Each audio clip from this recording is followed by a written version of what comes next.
Today we have Jeramy Hobbs, Jacob Warren, and these are the artist and the writer of Trash.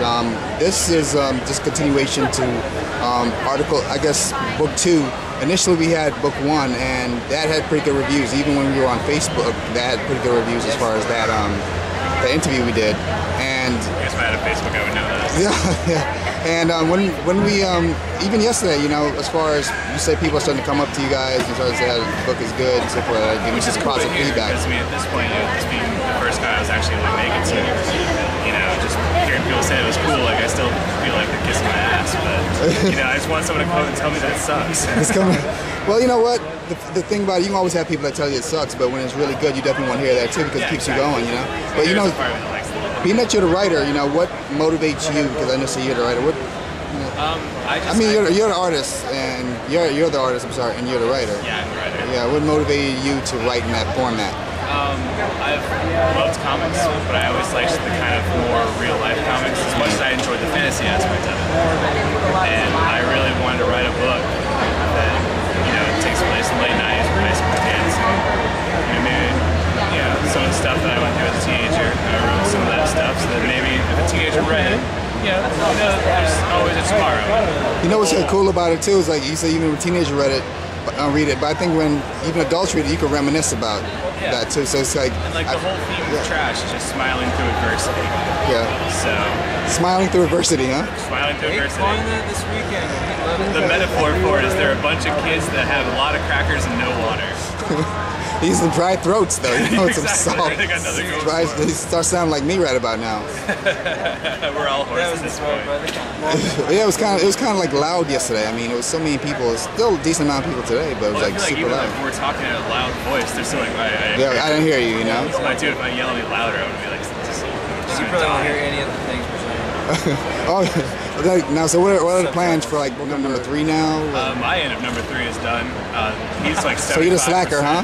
No. Jeremy, you're a slacker on this one, huh? Yeah, right? He's 75%. It's like 4 hours for me to draw one of your sentences. So, I mean, one of your whats? It takes him about 4 hours to do one of my sentences. Oh, wow. But you know what I like, though, is like, you remember what I said last time we had the interview, was what I enjoyed about your book is that it has meat.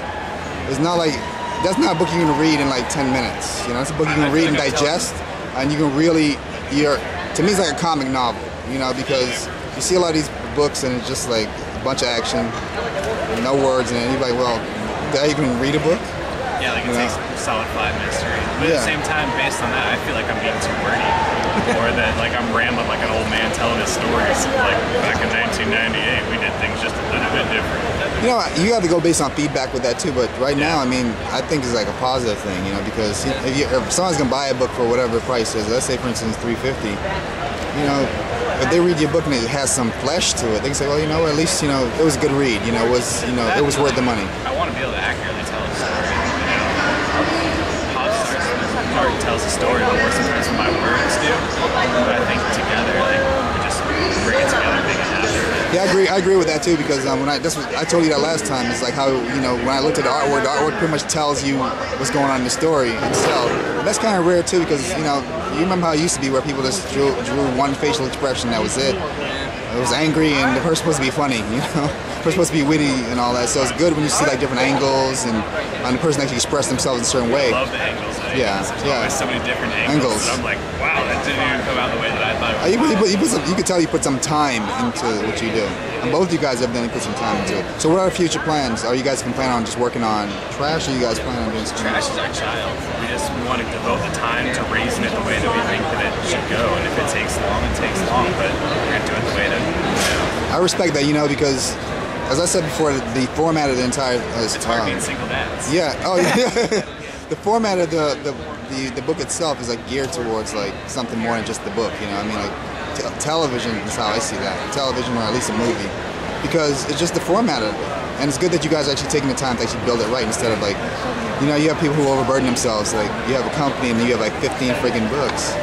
There's just too many books to focus on. You know, focus on 1 or 2. You know, but yeah, people have too much on their plate. You know, and that's the way you can make it perfect by what you guys are doing. You know? And I like that when I have the time to write, that I'm not just trying to be like, you know, just crap something out. What's my time with Trash? And if that's done, done and I'm ahead, then I'll work on something else. So, you guys have anything else that you guys can talk about? Like, I have a one-shot little book I'm doing with a friend of mine named DJ Strong.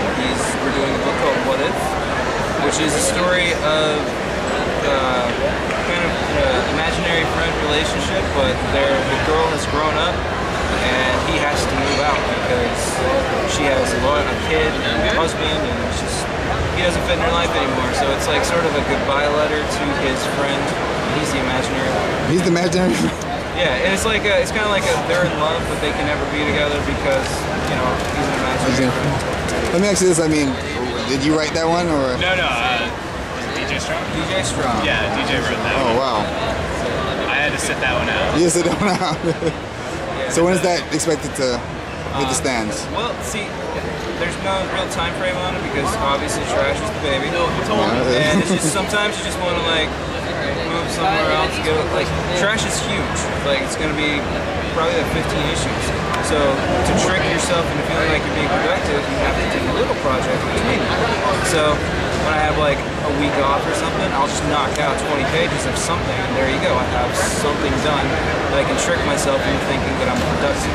That's what it's all about. So it's not like you're focusing on one thing, but you're actually doing something else. I absolutely love the story, and I love the artwork that I'm doing for it, but it's a smaller project, and when it's done, it's done.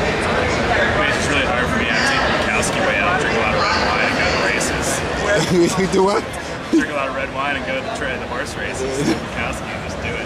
But yourself as far as writing any other books? What's that? Are you writing any other books yourself? I'm writing constantly. I'm finding stuff that like when I have an idea, outline it, I get it started. If it doesn't go anywhere, that's cool. Okay. But if I have an idea, I like to keep track of it. And sometimes those starting to write like a paragraph just so I remember where I was at turns into 6 pages, 10 pages, sometimes even longer based on how long I can actually ride the idea. So, yeah, I've got some backlog stuff. As soon as we finish Trash, who knows where it's going to be. So. Well, you know what? More artists. Yeah, me book solid. Well, you know, guys, I definitely look forward to seeing like more of that, and I definitely look forward to reading number 2. As you know, my situation, I kind of stayed up a little late last night partying. So, so I'm gonna go ahead and take a look at that, throughout the week, and I'll definitely give you my feedback on it once the article is written. So I want to wish you guys the best. Thank you very much. Anytime, you guys take care.